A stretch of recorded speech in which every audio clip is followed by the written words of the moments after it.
नमस्कार, आप देख रहे हैं अपना उत्तर प्रदेश। मैं हूं आपके साथ सचिन चौहान।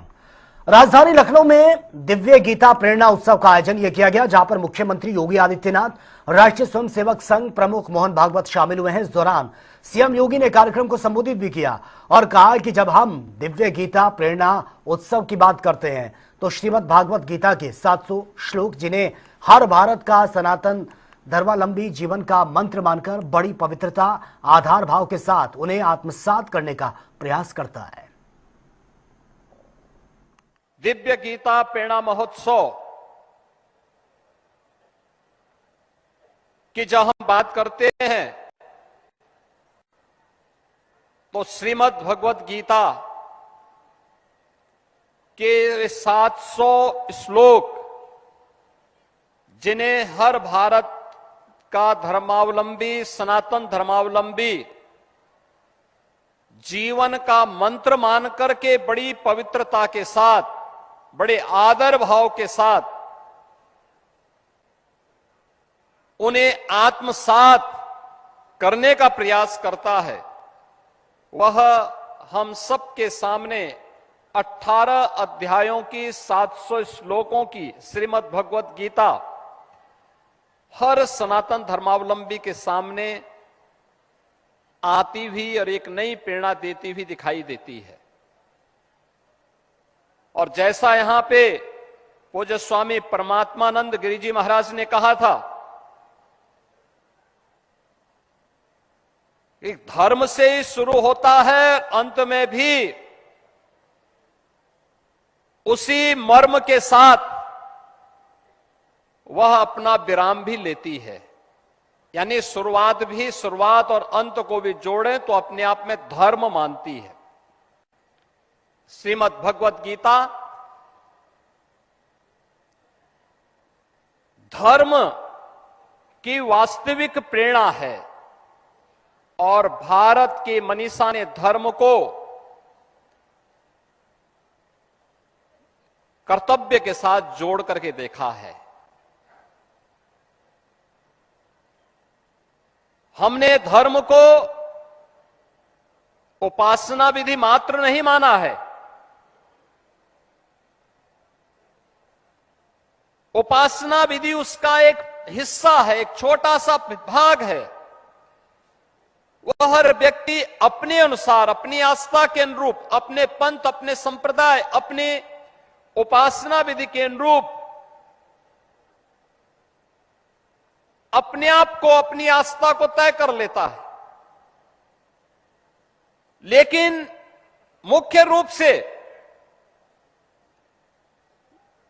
धर्म हमारे यहां जीवन जीने की एक कला है और इसे ही हमने वे ऑफ लाइफ के रूप में कहा है।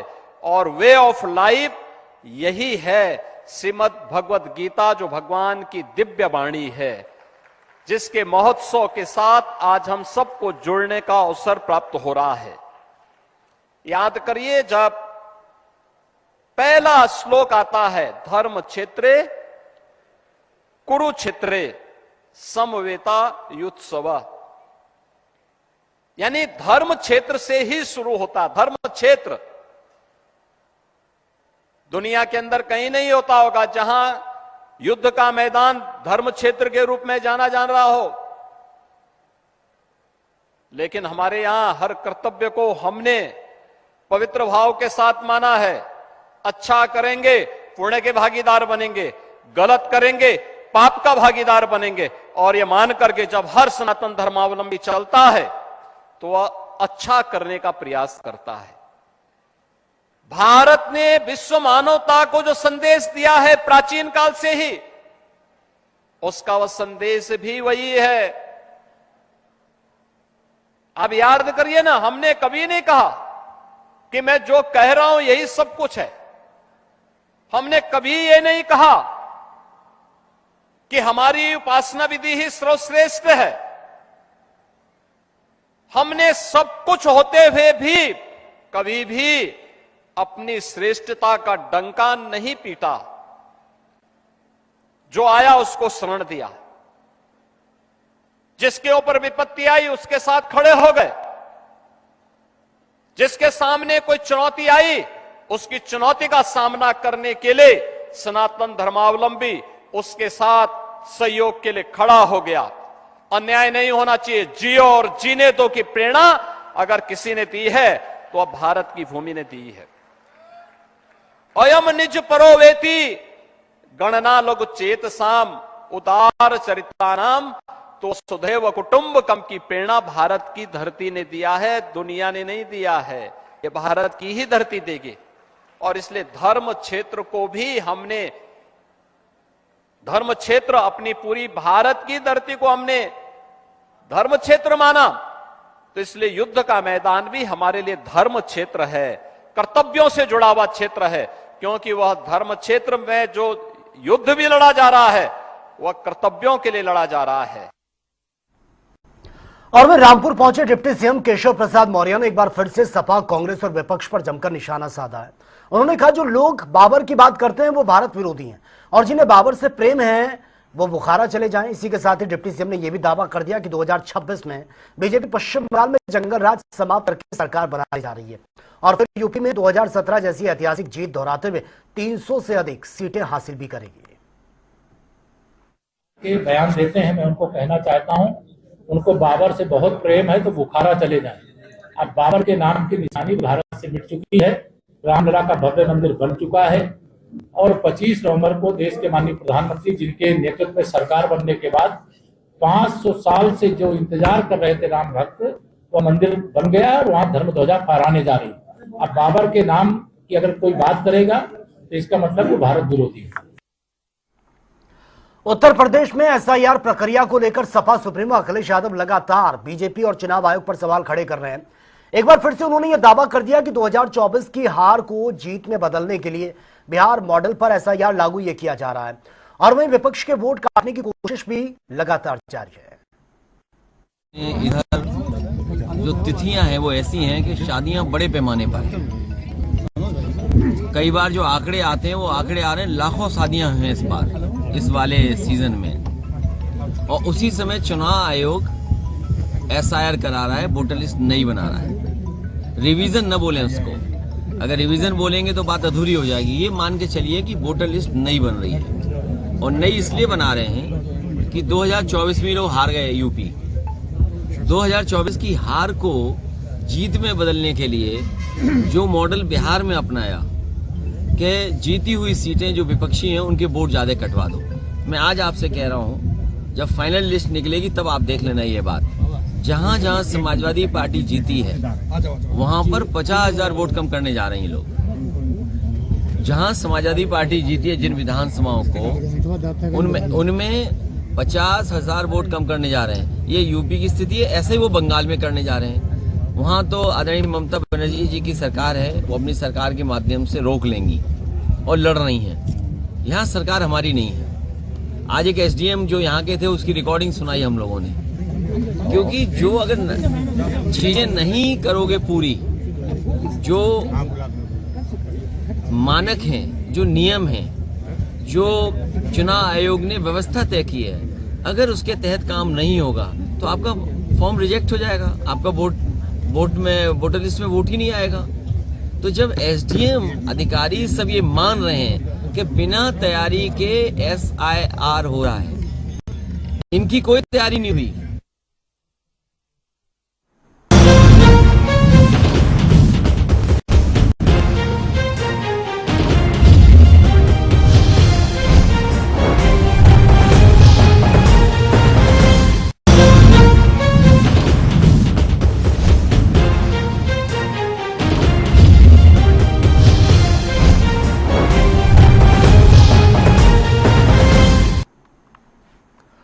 और उधर वाराणसी पहुंचे बीजेपी के राज्यसभा के सांसद के लक्ष्मण ने कांग्रेस पर जमकर निशाना साधा है।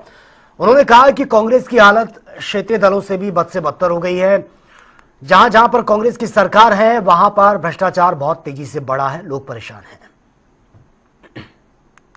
देश भर में जहां भी चुनाव हो रहा लगातार बार बार आज मोदी जी के नेतृत्व में बीजेपी एनडीए जीत हासिल कर रही है।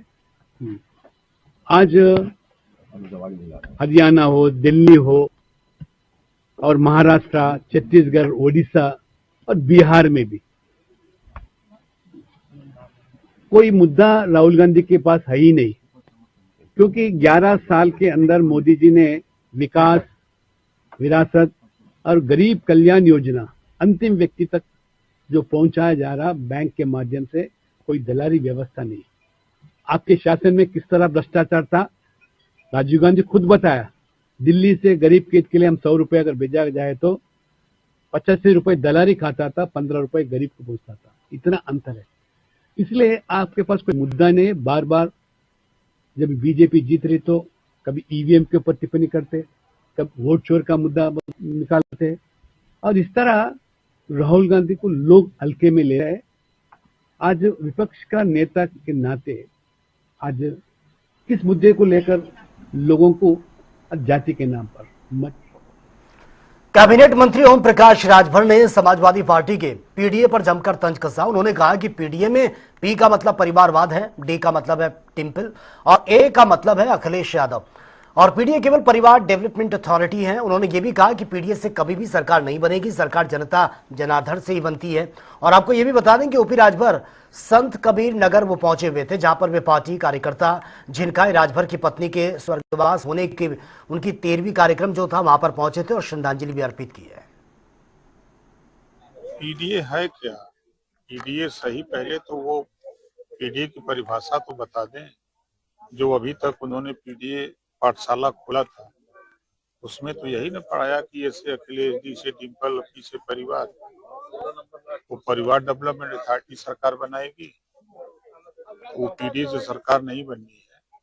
सरकार जनता से बननी है, जनता जनार्दन। पहले कांग्रेस ने भारत जोड़ो यात्रा निकाली और इसके बाद अब आम आदमी पार्टी ने सरयू से संगम तक सामाजिक न्याय यात्रा ये निकाली है, जो आज संगम नगरी प्रयागराज पहुंची है, जहां पर सैकड़ों आम आदमी पार्टी के कार्यकर्ता उन्होंने शिरकत की है। और इस पद यात्रा का समापन बालसन चौराहे पर गांधी प्रतिमा के पास ये किया जाएगा।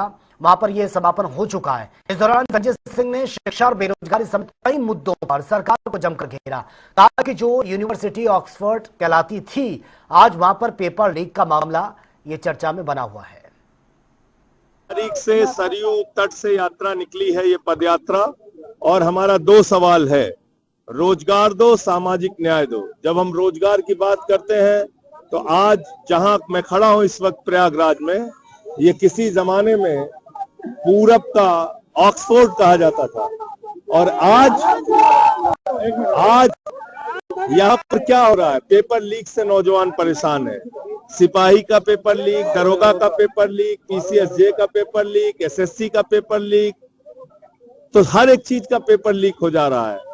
और टीचर की भर्ती 2018 के बाद आई नहीं। नौजवान जहां एक तरफ सरकारी नौकरी ना मिलने से परेशान है, किसान बेरोजगारी की मार झेल रहा है, बुनकर बेरोजगारी की मार झेल रहा है, रेडी वाला तो ये बेरोजगारी का जो सवाल है, नौजवानों के साथ इन सबको जोड़ना पड़ेगा, एक साथ लाना पड़ेगा।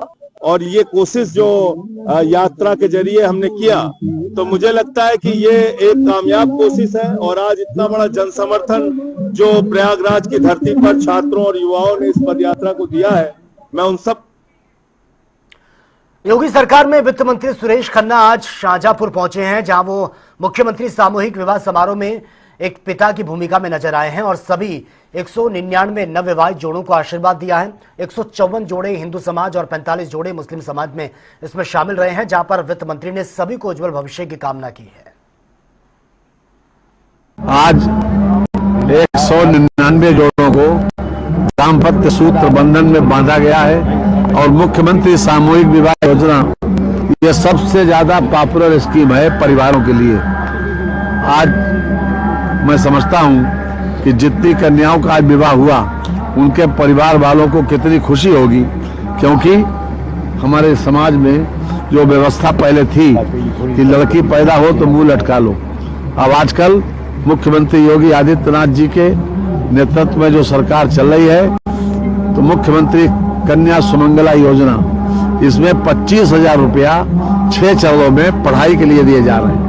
लड़की पैदा हो तो 5,000 रुपए इसलिए मिलते हैं कि सरकार की तरफ से लड्डू बांटो, और 25,000 रुपए 6 जगहों में पढ़ाई के लिए दिए जा रहे हैं। उसके बाद सेल्फ हेल्प ग्रुप की व्यवस्था है, उसमें जो कुछ भी ज्वाइन करके जो प्रोडक्ट बनाओ उसमें जो प्रॉफिट हो उसमें मानदेय मिलता है सभी सेल्फ हेल्प ग्रुप के मेंबर्स को।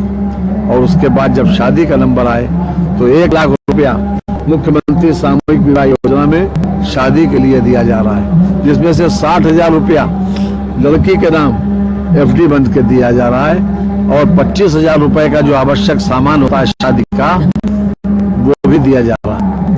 तो इस प्रकार की ऐसी शादियां उत्तर प्रदेश में लगभग 4.5 लाख से ज्यादा हो चुकी हैं और शाहजहांपुर में 8,661 शादियां शाहजहांपुर में हो चुकी हैं, जिसमें नगर विधानसभा क्षेत्र की 2,035 शादियां हुई और आज 199 जोड़ों को इसमें शादी समारोह में शामिल किया गया है, जिसमें से 154 हिंदू हैं और 45 मुस्लिम समुदाय के लोग। अयोध्या में राम मंदिर के शिखर पर ध्वजारोहण के लिए प्रधानमंत्री नरेंद्र मोदी आने वाले हैं और पूरा शहर उनके स्वागत और अभिनंदन की तैयारियों में भव्य तरीके से सजाया गया है। यह समारोह न केवल राम जन्मभूमि पर 500 सालों के संघर्ष की परिणति का प्रतीक है, बल्कि प्राण प्रतिष्ठा महोत्सव की तुलना में ध्वजारोहण समारोह की भव्यता और ज्यादा आकर्षण और अलग भी है।